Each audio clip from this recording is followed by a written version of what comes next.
Hello everyone, good evening. Daily current affairs MCQ discussion में आप सभी का स्वागत है। आज हालांकि 15 तारीख और हम यहाँ पर 13 तारीख के करंट अफेयर लेके आए हैं। कुछ दिनों में करंट अफेयर क्लासेस अच्छे से नहीं हो पाई, तबीयत ख़राब थी। हालांकि तबीयत अभी भी ख़राब है, लेकिन कुछ दिन सर ने डिस्कस किया है तो आज हम 13 का वीडियो आज ही डिस्कस कर लेंगे। 14 का भी मैं रात में ही डाल दूँगा। 15 तारीख का सुबह सुबह आपको वीडियो मिल जाएगा।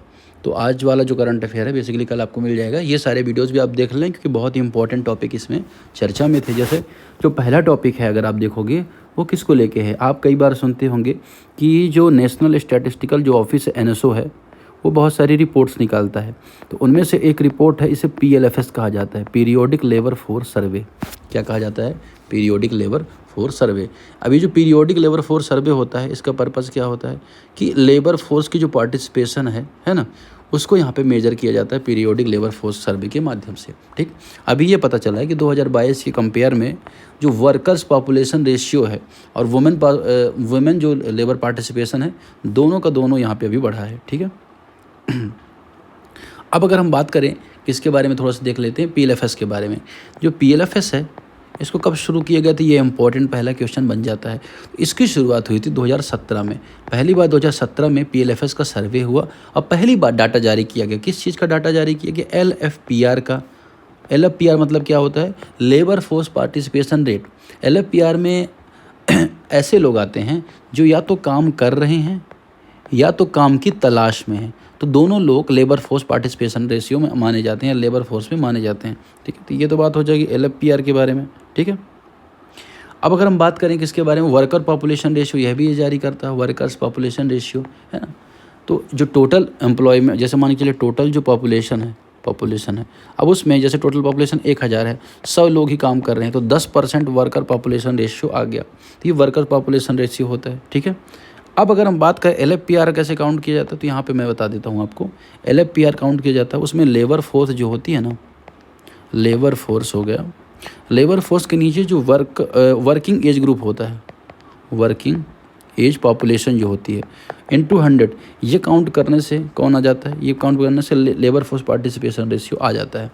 अब ऊपर वाले में कौन कौन सी चीज़ें आती हैं? तो पहले ऐसे लोग होते हैं जो कार्यरत हो, अर्थात जो वर्किंग है, वो लोग आते हैं। दूसरा, बेरोज़गार लोग भी लेबर फोर्स में माने जाते हैं क्योंकि वो रोज़गार की तलाश में है। ठीक है, ये बात आपको पता होनी चाहिए। और वर्किंग एज में 15 वर्ष, सामान्यतः 15 वर्ष से अधिक उम्र वाले लोग वर्किंग पॉपुलेशन में माने जाते हैं। तो ये सारी चीज़ें आपको पता होनी चाहिए। और अनएम्प्लॉयमेंट जो रेशियो होता है, ये भी क्या करता है, यही पीएलएफएस के माध्यम से निकाला जाता है। ठीक है, चलिए अब बेरोजगारी कैसे निकाली जाती है? बेरोजगारी दर, तो अनएम्प्लॉयड जो पर्सन है बटे लेबर फोर्स, मतलब sorry by labour force into 100, तो अनएम्प्लॉयमेंट रेशियो इसमें से निकाल आता है। ठीक है, तो ये सारी चीज़ें थोड़ा सा आपको पता होनी चाहिए। पॉपुलेशन वगैरह कैसे निकालते हैं, मेंस में भी काम आता है, प्रीलिम्स में भी काम आता है। अब एम्प्लॉयमेंट के बारे में बात कर, तो भारत में जो इनफॉर्मल सेक्टर होता है, जैसे रेडी लगाए हैं, सब दुकान खोल रखी है, कोई पेंशन की सुविधा नहीं है, कोई इंश्योरेंस की सुविधा नहीं है, वो सब इनफॉर्मल सेक्टर कहलाता है। ठीक है, अगर आप बात करोगे भारत में ना, तो इनफॉर्मल सेक्टर ज़्यादा है। ठीक है ना, जो एम्प्लॉयमेंट है किसमें, इनफॉर्मल सेक्टर में ज़्यादा आपको देखने को मिलेगी। ठीक है, अब इसमें जो कॉन्ट्रैक्ट बेस्ड, दिहाड़ी वाले मजदूर, रिक्शा चालक, ये सब भी आते हैं इनफॉर्मल सेक्टर में। फॉर्मल सेक्टर में आते हैं कौन? जिनको पीएफ जैसी सुविधाएं मिलती हैं, प्रॉपर टाइम वेतन मिलता है, बड़ी कंपनी में जो काम कर रहे हैं, कंपनियों में। ठीक है, अब जो पीएलएफएस है, पहला ऑप्शन बनना है कि पीएलएफएस जो है कंडक्ट किया जाता है एनएसओ के द्वारा। नेशनल जो स्टैटिस्टिकल ऑफिस है उसके द्वारा पीएलएफएस को कंडक्ट की जाती है। ऑटोमेटिक अपने आप में एक प्रश्न है, और ऑलरेडी एक प्रश्न है। फिर वर्कर जो पॉपुलेशन रेशियो होती है, रेफ़र की जाती है to the proportion of employed person in the population. जो भी लोग भारत में, जो भी लोग व्यक्ति कार्यरत हैं, है ना, वो कौन कहलाते हैं? वो वर्कर पॉपुलेशन रेशियो मानी जाती है कि जो लोग काम कर रहे हैं वो वर्कर पॉपुलेशन, बाकी लोग अनएम्प्लॉयड पर्सन। ठीक है। तीसरा, labour force participation rate include person seeking employment.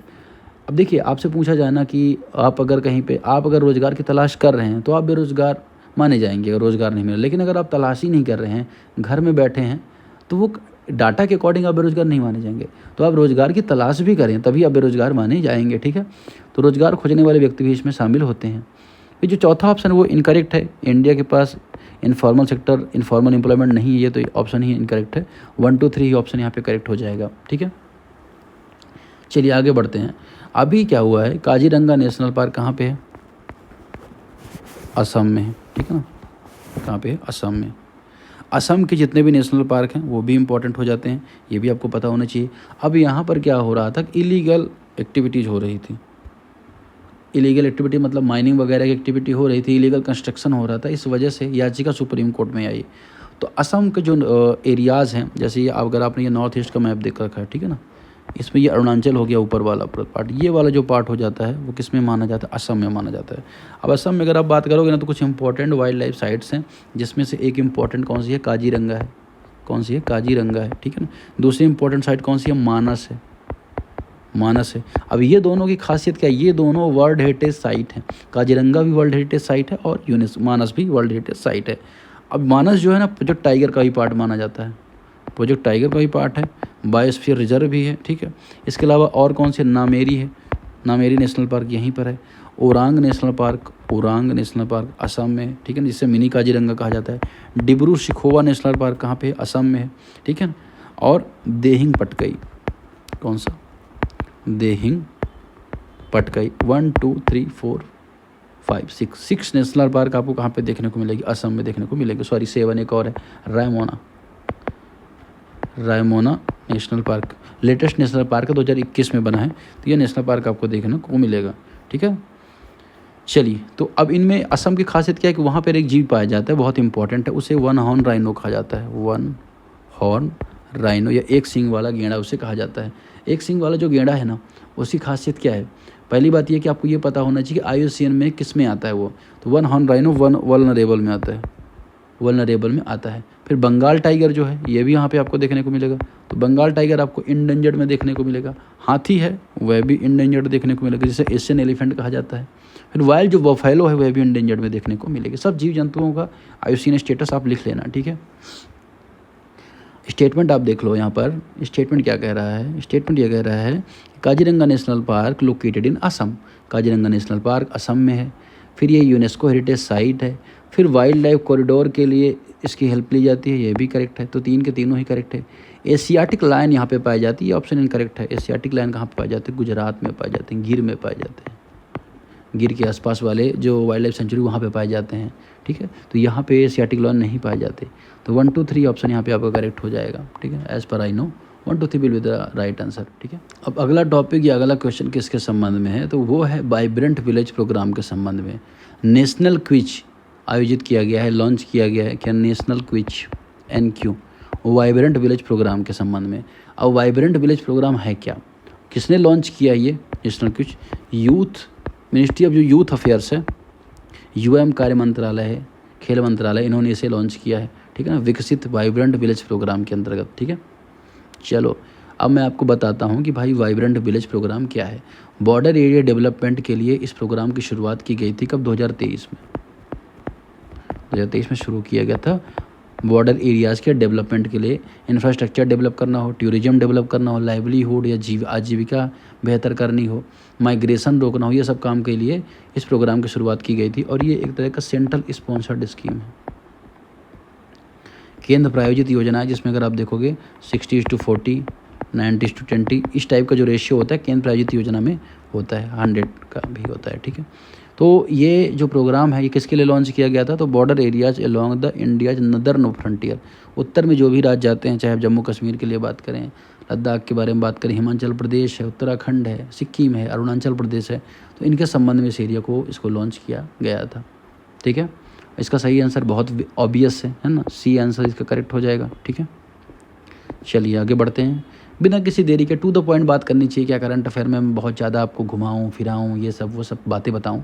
मेरा फोकस ये रहता है कि आपको अच्छा कंटेंट दूँ। हाल चाल तो हमारा दूसरे वीडियो में भी हो जाएगा, मैसेज कर लो मैं बता दूंगा, लेकिन यहाँ पर हमारा फोकस होता है कि रियल कंटेंट, ऑथेंटिक कंटेंट आपको दें, आप अच्छे से नोट्स बना सकें, तो ये हमारा पर्पज़ रहता है। डेली मोटिवेट करना, ये सारी चीज़ें हम यहाँ पर नहीं करते, ठीक है। आप ऑलरेडी मोटिवेटेड, इसलिए आप वीडियो यहाँ पे देख रहे हैं। चलिए बिनसार वाइल्ड लाइफ सेंचुरी के बारे में बात करें, लोकेटेड कहाँ पे है, किस स्टेट में located Binsar wild life sanctuary, तो अगर आप देखोगे तो ये न्यूज़ में इसलिए थी कि फॉरेस्ट डिपार्टमेंट यहाँ पर साइंटिफिक वाइल्ड लाइफ सेंसस कर रहा है, सेंसस कर रहा है, ठीक है। सेंसस में जो तेंदुआ है, या अगर हम बात करें बियर है, डियर है, फॉक्सेस है, इनको यहाँ पे काउंट किया जाएगा। अब ये जो है कहाँ पे आपको पता होना चाहिए, तो ये कहाँ पे है, उत्तराखंड में। कहाँ पे है, उत्तराखंड में, उत्तराखंड में लोकेटेड, तो इसका सही आंसर क्या हो जाएगा, बी आ जाएगा। अब बहुत ज़्यादा डिटेल में अल्मोड़ा ज़िले में है, उत्तराखंड का तो आप एग्जाम देने जा नहीं रहे हो, अगर जा रहे हो तो बता देता हूँ, अल्मोड़ा ज़िले में है, उत्तराखंड में है, ठीक है ना। ये आपको पता होना चाहिए। लेपर्ड पाया जाता है, हिमालयन बियर पाया जाता है, बार्किंग डेयर्स पाए जाते हैं, ठीक है। तो इसका सही आंसर क्या आ जाएगा, बी इसका सही आंसर आ जाएगा। फिर IORA को लेके यहाँ पे रिसेंट 10th समिट हो रहा है, और इसको किसने ऑर्गेनाइज किया है, मिनिस्ट्री ऑफ एक्सटर्नल अफेयर्स ने इसको आयोजित किया है, ठीक है। इंडियन ओशन रिम एसोसिएशन की बात होती है। इंडियन ओशन की जितने भी कंट्रीज़ हैं, अगर हम बात करें, मैक्सिमम कंट्रीज 1997 में एक साथ आते हैं और बात करते हैं कि इस रीजन में हम पायरेसिस को रोकेंगे, डेवलपमेंट को बढ़ाएंगे, ग्रोथ को बढ़ाएंगे, और लगभग 23 देश इसके सदस्य माने जाते हैं और 12 इसके डायलॉग पार्टनर हैं। इंडिया भी इसका मेंबर है, इट्स वेरी ऑब्वियस, ठीक है ना। और इंडिया सिक्योरिटी प्रोवाइडर भी है इंडियन ओशन रीजन में। अब इसका हेडक्वार्टर आपको एबन मॉरिशस में देखने को मिलेगा, कहाँ पे, मॉरिशस में, but Ebene is the not capital of Mauritius, है ना। चलिए आगे बढ़ते हैं। सेकंड लास्ट क्वेश्चन है, इसके बाद लास्ट क्वेश्चन है, बहुत बेसिक क्वेश्चन है, इसे आप करोगे, मैं आपको खाली बता देता हूँ। देखो, सॉलिड वेस्ट ऐसा वेस्ट होता है ना जो हज़ारों साल तक पृथ्वी में बना रहता है, तो उसको ऑप्शन क्या होता है, उसको रिसाइकल कर लिया जाए। रिसाइकल करने के लिए बहुत सारी चीज़ें की जाती हैं, जैसे अगर आप देखोगे सॉलिड वेस्ट को लेके जो स्कीम है उसे भी सरकार ने चलाया था, ठीक है ना। लेकिन अगर हम बात करें सॉलिड वेस्ट को लेके, 2016 में अधिनियम बना, तो 2016 में एक्ट है। अगर आपने इन्वायरमेंट को लेकर शंकर आइस बुक पढ़ी होगी तो वहाँ पे भी आपको मिलेगा, है ना, कि जो सॉलिड वेस्ट उसको कैसे ट्रीट करना है। लेकिन अगर हम बात करें यहाँ पर रिसेंट में क्या इनिशिएटिव हुआ, तो रिसेंट में जो एडिटोरियल था इस बारे में था कि जो सॉलिड वेस्ट है उसको बेहतर तरीके से मैनेज नहीं किया जा रहा है, और प्रयास ये किया जाना चाहिए कि बेहतर तरीके से मैनेज किया जाए, जैसा कि कस्तूरी रंगन कमेटी ने रिकमेंड किया था सॉलिड वेस्ट के लिए, है ना। तो ये यहाँ पे आपको याद रखना है। अब अगर हम बात करेंगे तो अलग अलग देशों में अलग अलग मॉडल चल रहे हैं। साउथ कोरिया में अलग मॉडल है, जर्मनी में अलग मॉडल है सॉलिड वेस्ट को लेके, भारत में अलग मॉडल चलता है। भारत में भी अगर आप देखो CPCB ने गाइड किया था कि भाई इसको सॉलिड वेस्ट को बेहतर तरीके से ट्रीट किया जाना चाहिए, सेग्रीगेट किया जाना चाहिए। सेग्रीगेट करने के बाद जो चीज़ रिसाइकल होनी उसको रिसाइकल के लिए भेज दो, जो चीज़ डिकम्पोज होनी उसको डिकम्पोज के लिए डाल दो, ठीक है। तो ये आपको पता होनी चाहिए। अब इसमें 3 जो ऑप्शन है, पहला ऑप्शन है क्या कह रहा है, segregation at source in an important principle of solid waste management. Segregation करने महत्वपूर्ण होता है सॉलिड वेस्ट में। दूसरा, डिसेंट्रलाइज वेस्ट मैनेजमेंट जो होता है लैंडफिल के लिए बोझ कम कर सकता है। डिसेंट्रलाइज करें, अलग अलग जगह थोड़ा थोड़ा कूड़ा करके उसको हम डिसेंट्रलाइज करते हैं, है ना, तो वो क्या होता है, वो बेहतर मैनेजमेंट के लिए, मैनेजमेंट का पार्ट माना जाता है सॉलिड वेस्ट मैनेजमेंट के लिए, है ना।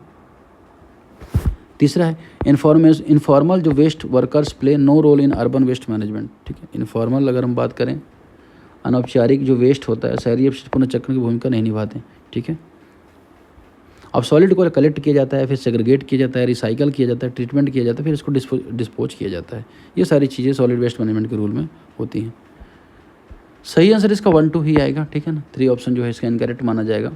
फिर लास्ट क्वेश्चन है वाटर गवर्नेंस को लेके। तो वाटर गवर्नेंस को लेके मैं आपको कुछ पॉइंट्स बताता हूँ, फिर आप इसे आसानी से कर लोगे। देखो, वाटर जनरली किस लिस्ट में माना जाता है, तो स्टेट लिस्ट में माना जाता है। आपको पता है 7वीं अनुसूची है, 7 शेड्यूल में यूनियन लिस्ट दी गई है, स्टेट लिस्ट दी गई है और कंकरेंट लिस्ट दी गई है। इसमें जो वाटर है स्टेट लिस्ट का पार्ट माना जाता है, और उसमें एंट्री 17। लेकिन अगर आप देखोगे ना इसको यूनियन के उसमें कंसर्ट में, तो जो इंटर स्टेट जो वाटर मामले होते हैं, अंतर्राज्यीय जो वाटर मामले होते हैं, ये किस में आते हैं, ये 56 लिस्ट में आते हैं, एंड इसमें यूनियन लिस्ट में आते हैं, ठीक है। तो ये दोनों आपको पता होना चाहिए। वाटर को मैनेज करने के लिए जल जीवन मिशन, अटल भूजल योजना जैसे स्कीम सरकार ने चलाई है। मिनिस्ट्री ऑफ जल शक्ति, सेंट्रल वाटर जो कमीशन है, ये सब भी वाटर को लेके काम करते रहते हैं। सिंगापुर जो मॉडल है सर्कुलर वाटर का, उसको यूज़ किया जाता है, ठीक है। तो ये सारी चीज़ आपको पता होनी चाहिए। अब इसको लेके कमेटी बनी थी, मिहिर शाह कमेटी ने रिकमेंड किया था कि water management and restructure of water governance institution को बेहतर किया जाए, ठीक है। ये बात आपको थोड़ा सा पता होनी चाहिए। चलिए, तो आज की डिस्कशन फ़िलहाल इतना ही, मिलते हैं नेक्स्ट डिस्कशन में। Thank you very much support करने के लिए, और भी लोगों तक शेयर करें। एग्ज़ाम आ रहा है, तैयारी अच्छे से करते रहें, सारे करंट अफेयर रिवाइज कर लें। स्टैटिक में कोई टॉपिक हो आप मुझे बताएं, उस पर हम एक लेक्चर प्रिपेयर करेंगे। Thank you very much.